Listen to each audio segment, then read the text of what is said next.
Hello again, I'm Richard, and I'm here to talk to you today about artificial intelligence, AI, as it's affectionately known. Now, I don't want to insult anybody's real intelligence, but using AI can help us do a lot of things that we maybe wouldn't do otherwise, and can do them quickly. And we're going to look at just today how to use image generation software that will maybe enhance your jewelry business. So there are a lot of programs out there right now that will do text to image, such as Midjourney, which is the one that I like to use. But there are a lot of others out there. Some are free, such as Leonardo AI is one of them, Blue Willow. There's Dream Makers. There's one called Draw Things, that is an app you can use on your iPhone. All kinds of AI software out there that you can use. And there's also the text to text kind of thing. Chat GPT is one of the more popular ones, where you just carry on a conversation with the machine, actually. So a lot of these AI capabilities are built into some programs now, including things like Canva. You can generate images in there. You can have it write things for you using a kind of a chat function. Today we're going to look at generating images with text for jewelry ideas. And I'm going to use Midjourney, although this would work with some variations on other kinds of generative programs, text to image programs. So I'm going to go over to the computer here and have you just kind of look over my shoulder as I work on the machine, and we'll see what it comes up with. So maybe you have an idea that you want to, you see I've already got one here. I'm just kind of playing around earlier. Let's say you have a piece of turquoise and you don't know what you want to do with it. Maybe you want to make a bracelet. So you can use an AI type image generator to give you some ideas. So in Midjourney, we start off by saying imagine, and then we tell it what we want to imagine. So a silver bracelet with, whoops, got to spell things right, with turquoise. And let's suppose you want to do it in the style of Navajo jewelry. And we'll see what it comes up with. Now I'm doing this in real time here so that you'll see approximately how long it takes. The more complex the prompt, sometimes it takes a little longer. So this one isn't too difficult. So it's coming up already. Midjourney will give us 4 different variations from the same prompt. You can choose from those whether you want to upscale it and then save it separately. If you want to re-roll the prompt and have the whole thing do over again, that's another possibility. So there we have 4 different looks of a turquoise bracelet in the Navajo style, more or less. So maybe that would give you some ideas what you could do. You know, you got some twisted rope up here, you've got some chevrons going on along here. But it's kind of a nice start anyway. You didn't have anything else to do. I didn't have any ideas of your own. So let's look at a couple other things. I just came back from a trip to Egypt, and so I've kind of thinking about that influence. So let's have it generate for us a simple necklace with lapis and carnelian. The Egyptian did use a lot of that.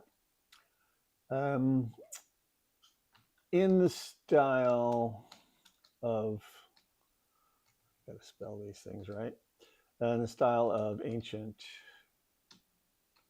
ENT Egypt. It doesn't care much about punctuation, capitalization. And then we're going to do, let's do a close-up. No, we don't need a close-up. Let's just do it like that. We'll do a close-up later. So this is going to generate for us 4 different ideas for a necklace using lapis and carnelian. in the style of ancient Egypt. And we'll see what it comes up with this time. Okay, looking pretty good. The Egyptian did use a lot of gold. Actually, they thought that silver was more valuable because it was scarce in Egypt. They had a lot of gold. They didn't have much silver, so silver was actually more highly valued. So there we have 4 different ideas for using carnelian, lapis, and in this case gold. There's some engravings and just different ideas you could have. So let's suppose that you wanted to see what it looked like if it were on a person. So I'm just going to copy this prompt and use it again down here. We'll do imagine. Oops. Imagine and the prompt there. And we're going to say worn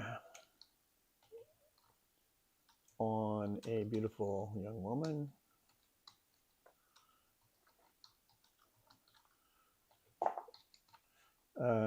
Close up. This will do close up.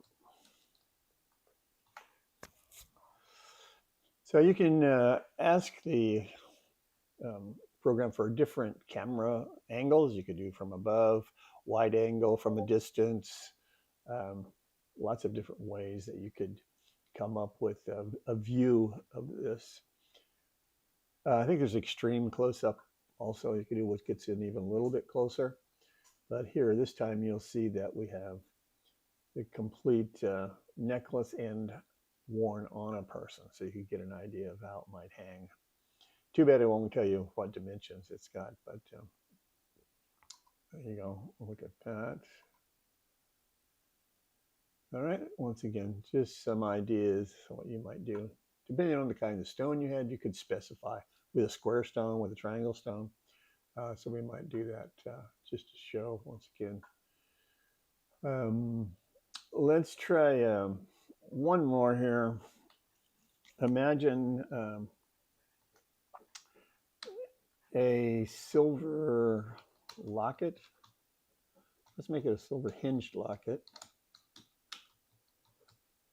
with a triangular emerald stone. Emerald stone in the center. Center with intricate etching. Let's do engraving.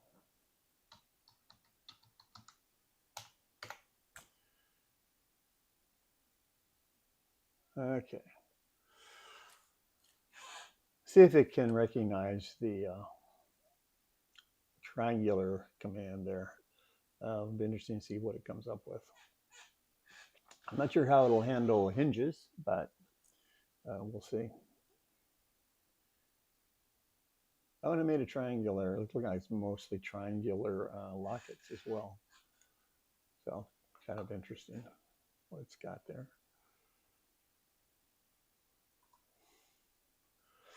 All right, kind of fun. It's got hinges on it on this one. Yeah, so you see the catch on that one.